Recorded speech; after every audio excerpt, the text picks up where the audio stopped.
The theme was apocalypse, but it's too late. I had to write a song about this, and you had to write a short story. Yes. So let's do it. Apocalypse, but it's too late. Part 1. Yeah, perdone. As usual, I wake up with the same words on my lips. How did it come to this? Promised myself I'd change this habit. That I'd start waking up thinking, what a fucking awesome day this is going to be. But then again, does anyone really wake up with that kind of super optimism? Even if they're doing their dream job, dragging yourself out of bed early in the morning to start your duties is just bad in any case. Once again, I waste time staring at the ceiling thinking about nonsense. The clock shows 7:57. The alarm on my phone will go off in 3 minutes. I reach for my phone to turn it off in advance and spare myself the noise, the most hated melody. I do this only for myself because, after all, no one has slept next to me here for over a year, and that's fine. I get out of bed and quickly head to the desk in the other room.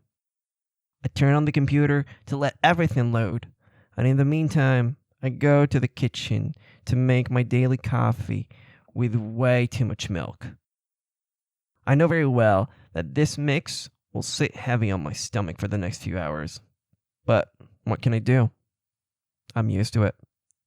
I grab the mug and return to my office, a sad room with a damaged desk, the most expensive chair from IKEA, comfort comes at a price, and a laptop where I'll spend 8 hours of this miserable life performing tasks that, on a larger scale, won't mean a thing. And talking to people I don't respect at all. Assholes who pretend that what we're doing for this company makes any sense.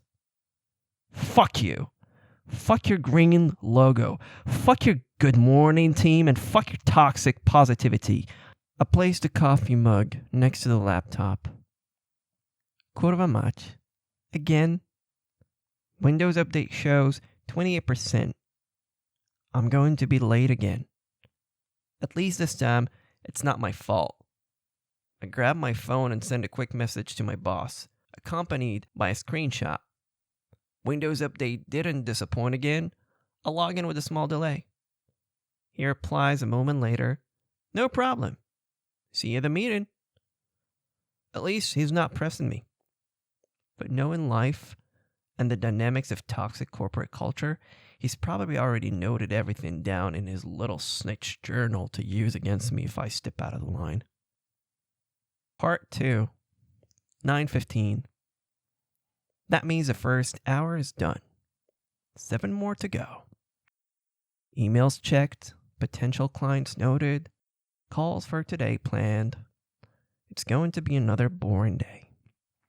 Unless some disaster strikes, and there's been no shortage of those lately. But damn, it burned beautifully yesterday. Did I have a hand in it? Absolutely. 9:30 is the daily pointless team meeting. A summary of yesterday's events, updates, statistics, and reprimands for the whole team.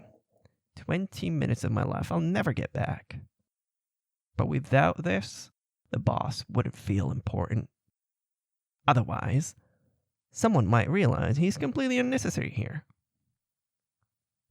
I click on the meeting notification, and the system immediately takes me to the app. I adjust my camera and my messy hair. Before clicking the green phone icon to join the conference, I wait until at least a few people log in before me. I always do this to avoid unnecessary small talk with people I mostly dislike. The number 6 appears on the screen next to the attendees icon, meaning I'm the only one missing. I connect. Okay, Krzysztof is here. My boss says, butchering my name. Let's get started. A tirade of daily irrelevant information follows. After the updates and statistics, my boss's face on my screen freezes for a moment, For a second, I think the connection is frozen. But then I see his eyebrows moving, giving him an angry expression. Mark is pissed. Probably because he got chewed out. We'll find out everything soon. And finally, I don't have great news, he says. I knew it. So he did get chewed out. I received word from the management that Kuklinski and Brothers, one of our biggest clients, as you know, suddenly and without any warning terminated our services. At these words, it feels like an electric shock runs through my body, but I try to keep a completely neutral face. The rest of the team, Igor, Alicia, Bernard, Adam, Stella, and Mo, seem slightly shocked, especially Igor. Something tells me that this won't be an easy day for him. We know Kuklinski contacted us several times yesterday. Their departure is a huge blow to the entire company. Because of this, today, we need to analyze all the calls and talk to everyone who had contact with them yesterday. My morning coffee churns in my stomach, but for now, I don't have much to worry about. From what I see in the system, Igor and Stella handled their case yesterday, but most of you probably helped. So, expect an invitation to talk with me and someone from management this afternoon to establish the course of events. My name isn't mentioned, so I might be safe. But the stress is still there. That's it for now. Mark ends the meeting. Oh, Krzysztof, can you stay for a moment? The rest can get back to their tasks. Fuck. Everyone disconnects. It's just me and Mark now. Goodbye, world. Mark continues as if nothing happened. I got feedback that the data team is very happy with your collaboration.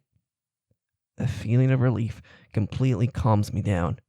It's just about the side project that we're working on. I also enjoyed working with them. I add, just to say something. Your contribution will introduce some very nice simplifications to our department, and the effects will be visible soon. I know yesterday's session was supposed to be the last, but the guys asked for an extra hour. Of course, I have no choice. No problem. I'll gladly help. Better than stressing about today's mess. Great! Someone will contact you this afternoon. You can get back to work. Have a good day. And fuck you too. The company communicator starts going crazy. On the group channel, everyone is discussing Kuklinski. Bernard is asking me what Mark wanted, and Igor and Stella want to talk one-on-one. First up is Igor. Hey, I hope I'm not bothering you too much. He starts timidly, but it's clear he's panicking. No, it's cool. I always have time for you, I reply with fake enthusiasm. You know, I had a few calls with them yesterday, but there weren't any major issues. He's lying, but I know he didn't do anything wrong. Kuklinski always causes problems, which is why I avoid him whenever I can. No, man, don't worry. I don't think it's your fault. It'll probably turn out they're coming back to us, and there's no problem at all. We all know how impulsive their old director is. What else can I say? I fucked up, but you'll take the blame? Thanks. I hope so. But his face shows pessimism. Did you have any contact with him yesterday? He asks, hoping I'll throw myself under the bus.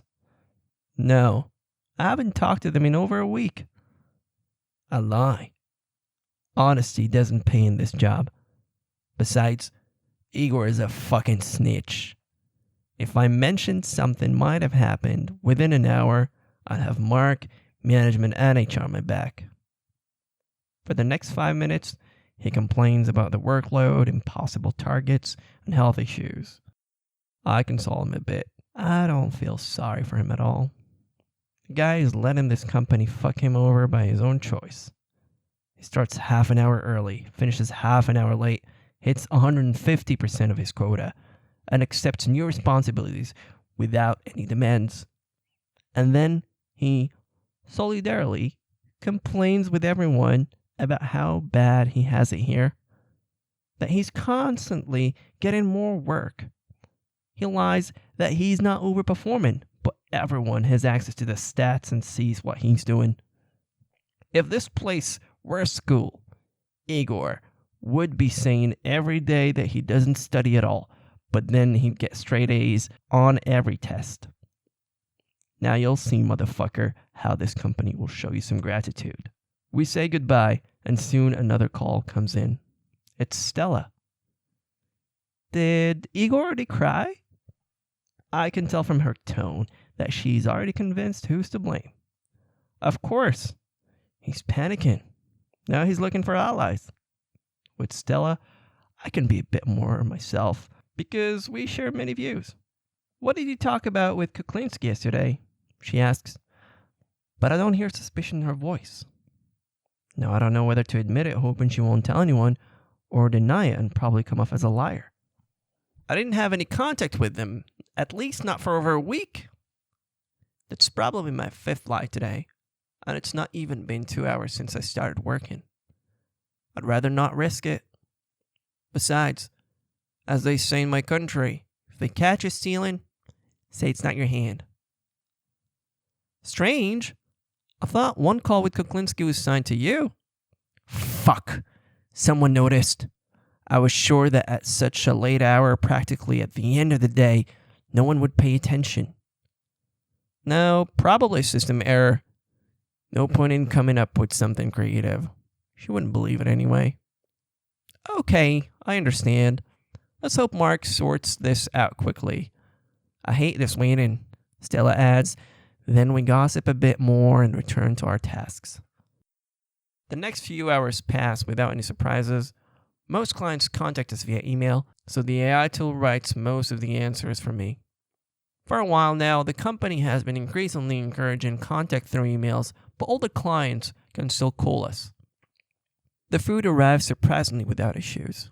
Delivery guys, for unknown reasons, usually can't find the biggest building in the area, the one I live in, of course. Today, I can eat lunch on time. I love the smell of a cold hamburger delivered on the back of a migrant from the Middle East at 1 p.m. I laugh to myself. Probably if I said this out loud, it would sound a bit racist. Luckily, no one hears it. Just before returning to work, I get a message from my mom.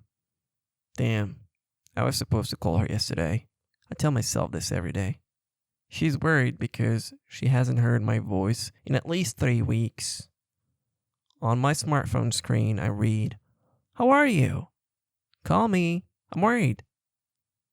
The heaviness in my stomach from eating a cold hamburger delivered on Ahmed's back mixes with the guilt induced by the 27 characters sent from Poland. I quickly write a reply in my head. Mom, don't worry. Sure, I'm wasting time in this fucking company, but at least I don't feel like living. No, I'm exaggerating. I won't send that. Maybe something better will come to mind before the end of the day. The earthquake starts after 2 p.m. Igor, in desperation, conducts his investigation to find the perpetrator. He sends me a message. Hey, I heard you might have had contact with Kuklinski yesterday, but I can't find anything in the system. For now, I ignore him, but I'll have to come up with something. If someone told him about my conversation yesterday, he'd definitely pass it on to Mark, and they'd have to look into it. But if they don't dig deep enough, they won't find anything. It's hard for them to imagine why the call log might be incomplete. But there's always a risk. Igor doesn't give up. Are you there? I really need help. I reply that I have a session with the IT guy soon, and we'll get back to him later. This time, I'm not lying because I really have a meeting with the data team. The meeting lasts over an hour and is weirder than usual.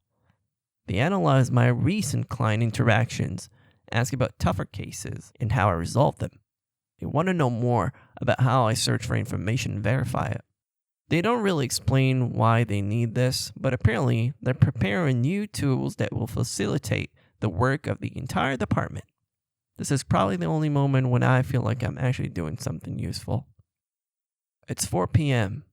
Igor isn't busting my balls anymore. Probably nothing will happen today. How wrong I am. Join the meeting with me in 5 minutes. I read in a message from Mark. No details are provided. Damn it. Let this fucking day end already. Cold sweat starts dripping under my arms. Is this it? On one hand, I haven't wanted to work here for a while. On the other hand, it's a shame to lose my job this way.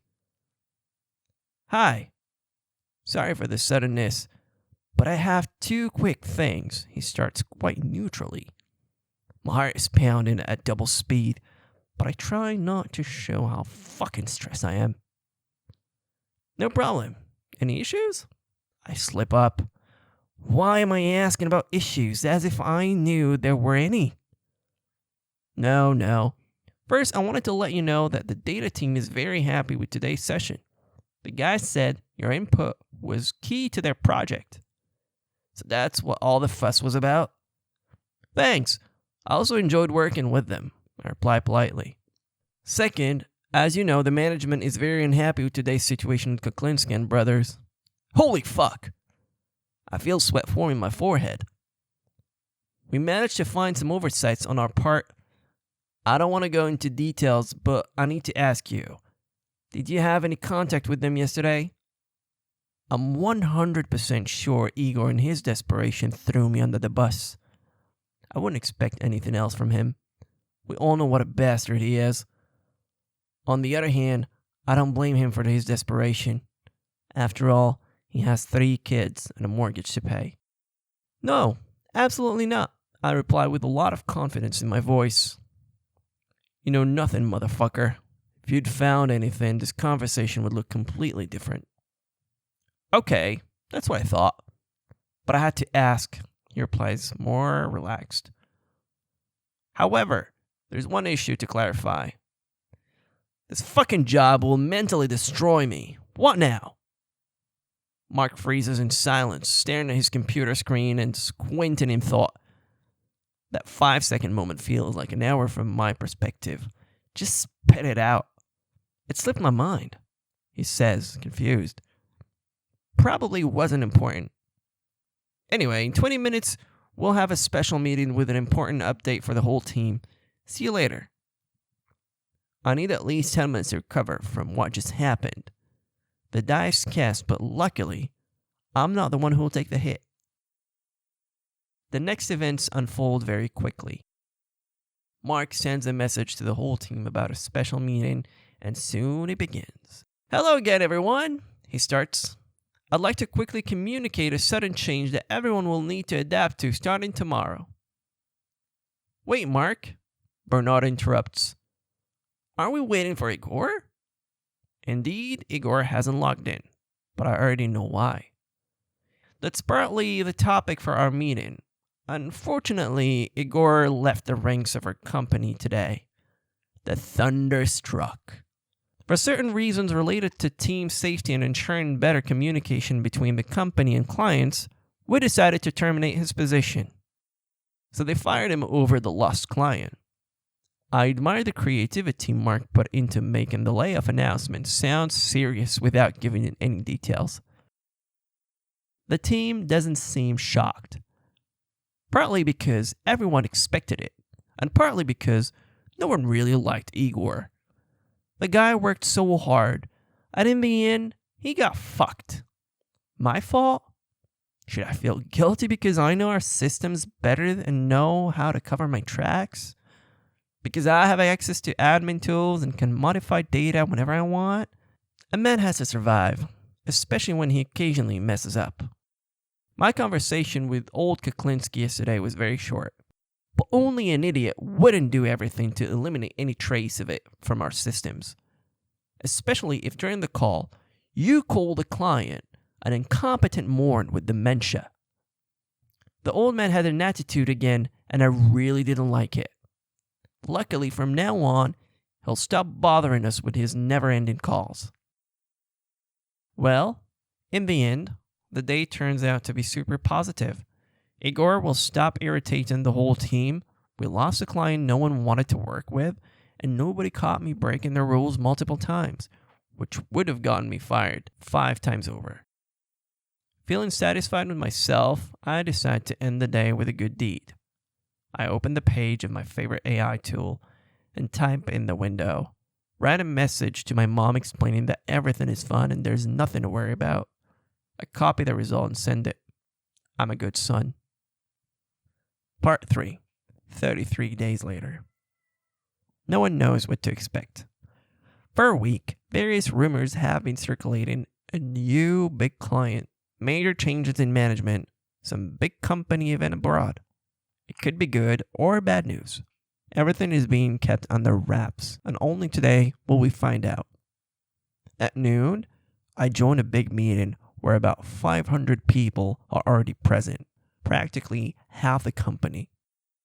5 different departments are participating, eagerly awaiting the announcement of something big.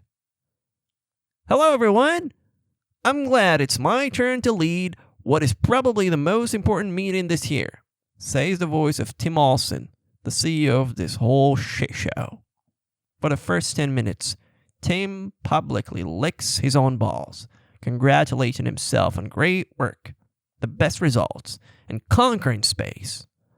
After finishing the corporate bullshit talk that no sane person takes seriously, it's time for the real deal. As you know, thanks to the latest technologies, the world is moving forward at double speed. Our company can't remain indifferent, which is why our amazing data team, in collaboration with the entire IT department and with the support of artificial intelligence, has developed software called Super Agent, which will take over the responsibilities of everyone here within the next 4 weeks. A bolt of lightning shoots through my body. On my computer screen, I see fear, anger, and outrage appearing on people's faces. Some try to say something, but only the boss of all bosses has the right to speak. In just a moment, everyone will receive an email with instructions and learn what's next. From my side, I thank you for your cooperation and wish you the best in your future careers. Goodbye. And that's it. The meeting ends, and for the next 5 minutes I stare at the conference ended message on the screen. I start thinking about what I could have done to not get fucked over by this fucking corporation. But it's too late.